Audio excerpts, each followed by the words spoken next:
In the last video, we wrapped up the S13 interior, officially completing phase 1 of this build. Now phase 2 is the suspension, and I want to dive right into that today. So I've got the car up on a lift, ready for this episode. Sit down, get ready, it's gonna be a good one.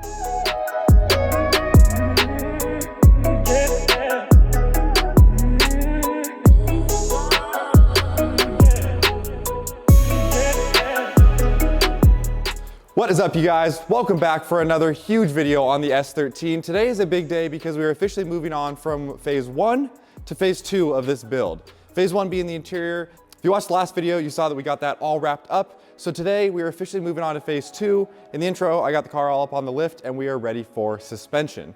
Now the suspension is going to be somewhat of a big undertaking, but we do have all the parts to get this done.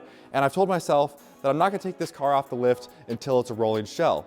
So hold me to it. But now with the car up on the lift, I want to show you guys some of the details that I haven't been able to show you in all their glory with the car being on the auto body dolly. Let's dive in. Now, one of the major selling points for me on this car was the fact that the underside had been restored. If you've been watching the channel for a long time and you're a loyal subscriber, you would know we did a similar process on the S14. And knowing what goes into doing that, cost-wise and labor-wise, this was a huge selling point that this was done on this car. So this car had been completely stripped down.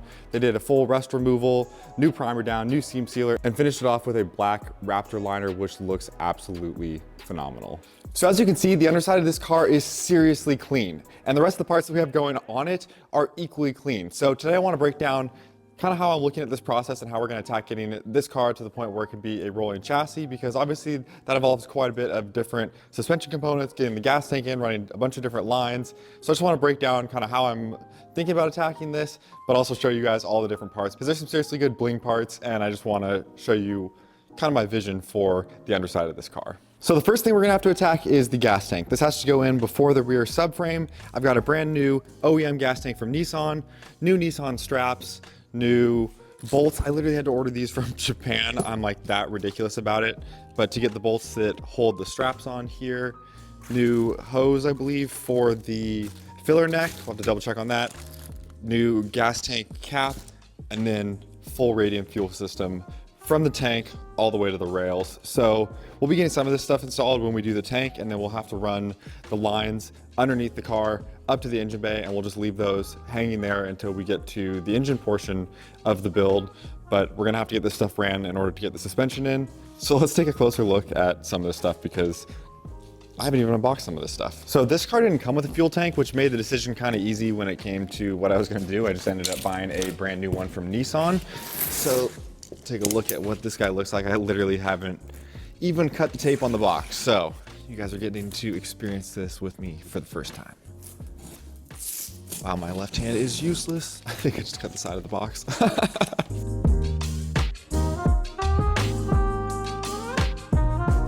This is some wild packaging, but I appreciate it to keep the gas tank in super good condition in transit. So fresh OEM fuel tank from Nissan. We'll get our Radium DropIn tank setup all mounted in there. Get this mounted to the car.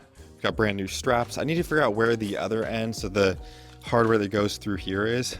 I'm hoping it's in the large quantity of zinc hardware that I have over here. We'll get to that later, but whoo, look at that. And like I said, full Radium setup. So I'm gonna go ahead and assume that this is the drop-in setup. Set you guys on a tripod and get this unpacked so I can show it off a little bit.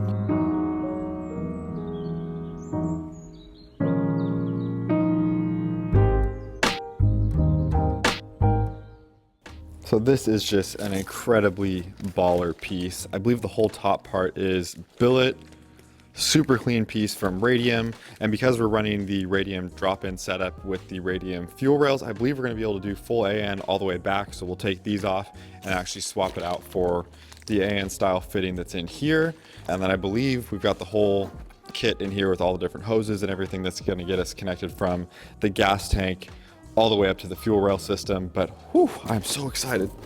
This Radium stuff is so nice.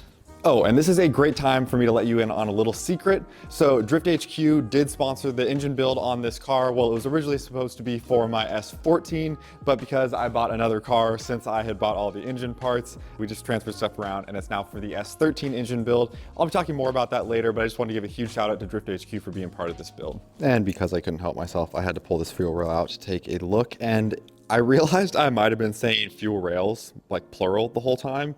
My bad, long-term Subaru guy, turned to other platform enthusiasts. So single fuel rail for the SR20 that we're gonna be running in this car, and it just keeps getting better. So here is all of the billet aluminum, basically holders that run everything down underneath the car. So super clean look. I was mistaken, it looks like it does come with a rubber style hose. So now begs the question, how deep down the rabbit hole do I wanna go? Do I wanna do full AN lines from the front to the back of this car and add just another level of complexity for, not even complexity, another level of cost just for a little upgrade? Let me know down in the comments what you think. Next up, we got the subframes. So the previous owner did a couple things that I'm gonna change here. For one, he installed solid subframe bushings. I'm gonna go with the polyurethane option because I just know I'm not gonna enjoy a solid subframe bushing mount. So I'm gonna swap that out, and he had them powder coated silver. The idea was that it would kind of match the arms, which look like the Nismo arms. I'll show you guys more on those in a second here, but I'm gonna have the rear subframe as well as the front subframe and all 4 of the knuckles done in black powder coat. That way they look like OEM from the factory. Just a little bit cleaner in my opinion, and then it'll let some of the other pieces around them shine more than these pieces themselves. We'll come back to this stuff in a second, but going on to the arms as well. So here's what I was talking about. The arms have been painted silver as well. One of the cool things that I talked about, I think in a previous video as well, but these pieces have been super well reinforced and powder coated.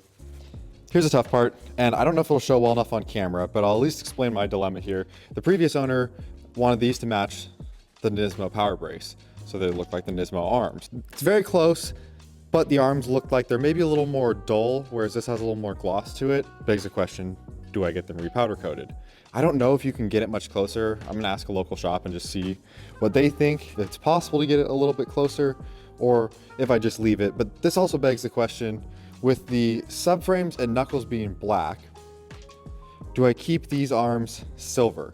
And the rest of the rear arms are SPL arms that are black. I'll pull out some of these so we can get an idea. I feel like we need to get a full visualization of what this looks like to give proper opinion, but I want to see how this all looks together and decide on what to do with these arms, if I should keep them silver, if I want to get them redone to try to get them closer to this silver, or should they be black? Okay, I laid everything out, and goddamn, this is crazy to see this all laid out like this, but I pulled the new black subframe that I have for the S14 out just to get kind of a reference point of what it's going to look like with black subframes. So you can see the black subframe, the freshly restored power steering rack, Nismo power steering brace. Now, seeing these arms silver like this definitely confirms for me that I want them to stay silver. I think that looks great. Over here, you can see I've got the SPL tension rod, which we're gonna have matching SPL parts in the front and rear that are this kind of black billet anodized style. So I like how those tie in with the silver arms. I do want to change these to black, but that gives you an idea of kind of the look of the suspension that I'm going for on this build, and I am super stoked how all of this is coming together.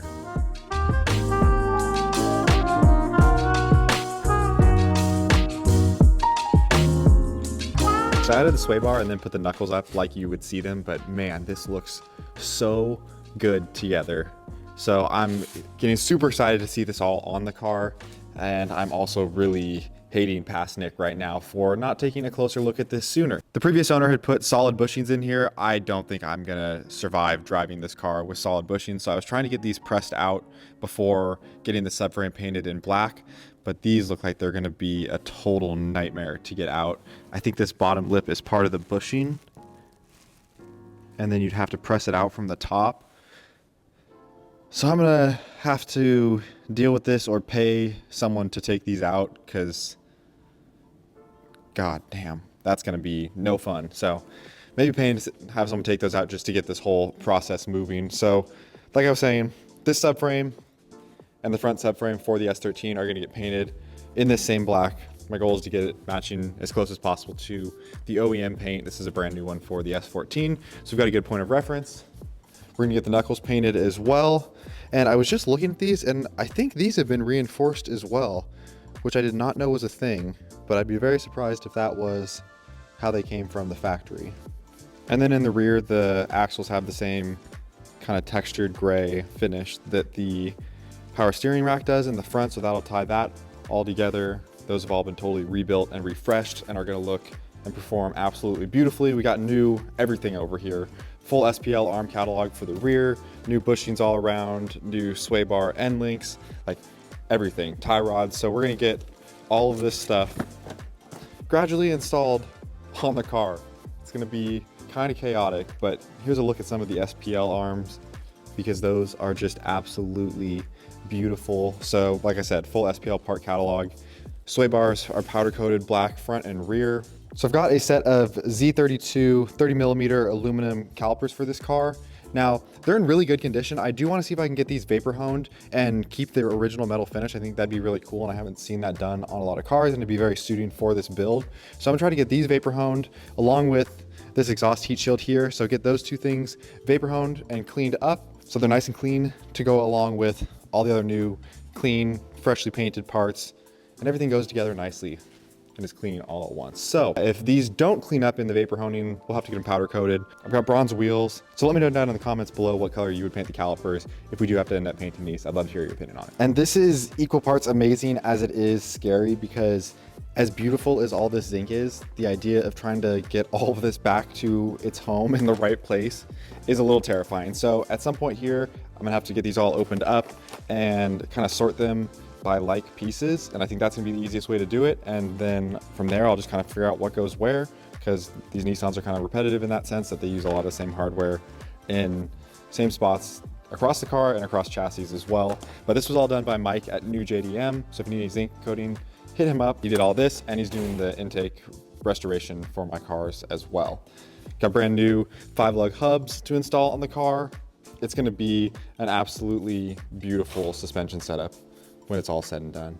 I've got the original brake lines and fuel lines here. So obviously we won't be reusing the stock fuel lines because we have a whole new setup from Radium, but we will be reusing the brake lines. So we need to see how those integrate with the fuel lines and if they go into the Radium clamps and go all the way back with the fuel lines like they did from the factory.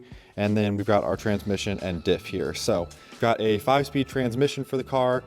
I'm going to be running the 5-speed for now. I got to figure out what clutch I'm going to do behind it. I'm either deciding between an ACT clutch or the Nismo, I think it's called the Copper Mix clutch. I've heard a lot of good things about that for these cars. And then this is, I want to say it's either a 4.3 or 4.6 LSD. Now I want to get this looked over and just make sure everything's good internally. And then I'm going to get both these pieces dry ice blasted and get them totally cleaned up before putting them on the car. So I think at this point, my plan of attack is that I'll do the fuel system, get that all ran, do the front suspension to get some weight up front because the back's gonna be pretty heavy, do the back suspension, and then we'll attack like the hubs, brake setup, and finally get the wheels on. So it's gonna be an intense process. I'm super excited to get this car rolling and on the ground and see it just sitting and looking more like a car. It's gonna be incredible. But we've got one last thing to do in today's video. So I've talked about it in previous videos, so it's got a tucked intercooler setup on it. Let me get the car back down lower on the ground and let's talk a little bit about it. We're not gonna be running that. And the intercooler that we are gonna be running conveniently just showed up from none other than Drift HQ. So the car currently has a PPM tucked intercooler. I love the placement of it. I love that our tubing would be super short, but unfortunately there's just no way to make AC work with this intercooler. So this intercooler has to go. So I'm gonna take this out of the car, and we got a treadstone from Drift HQ to replace it. This is the right size core. I may need to get the one that has the inlet and outlet actually towards the bottom versus centered, but we'll take a look at that more so once it's in the car. But in the meantime, gotta get this out of the car. It is a bummer, unfortunately, the car was slightly modified to fit this intercooler, but it's since been painted and you really can't tell, and it'll be covered up. So if that's the only flaw of the car, so be it. This thing's super clean. And it looks like that might be on hold till a later date. So the bolts that hold the intercooler in are kind of tucked back in here. Now I do have to take the whole front bumper off at some point anyway, put in some of the front brackets that are not currently on the car, build the headlights, run the wiring harness. So this is all going to come apart at some point. So at that point, I will take this intercooler out because we are going to be running a more true front mount style setup. So I'm definitely realizing how much I have to do on this car. I need to get a bunch of parts to the vapor honer. I need to get some stuff to powder coat, and then get it back and start to look at assembling everything. So in the next video you guys see, we'll be doing the gas tank. I'll be doing a bunch of stuff behind the scenes to get everything else ready. And so we can keep working on this car, but I am so excited to see this all come together, and it's gonna be absolutely insane to see this car on the ground. So I hope you guys are excited. If you're not already, hit that subscribe button, throw this video a like, and I'll see you guys in the next one.